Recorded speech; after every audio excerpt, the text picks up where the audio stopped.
Our next speaker is Rudi Marciniak.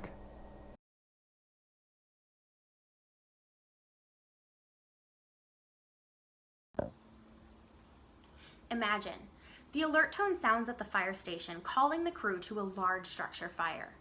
Once at the scene, the crew gives it their all to extinguish this rolling fire. The intensity is so great that their fight or flight nervous system, termed the sympathetic nervous system, or SNS, drives their cardiovascular system to its near limit as they attempt to extinguish this fire.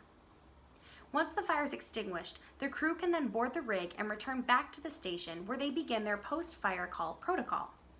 With the leading cause of death in firefighters being cancer, the protocols often utilize a sauna modality in hopes that profuse sweating will help to release carcinogens that may have entered the body systemically during fire suppression.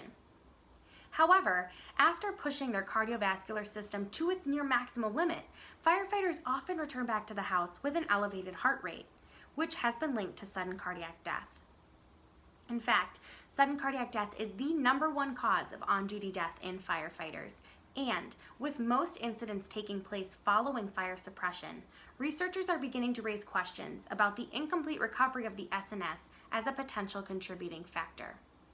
There is concern that sauna use following fire suppression may increase SNS activity during a time when it should in fact be decreasing, thereby creating a paradox where sauna exposure may reduce the risk of cancer while unintentionally increasing the risk of sudden cardiac death.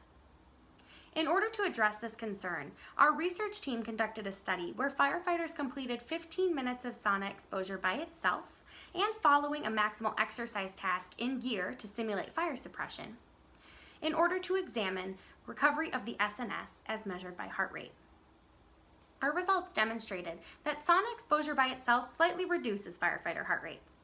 However, sauna exposure following maximal exercise significantly increases firefighter heart rates, suggesting high SNS activity.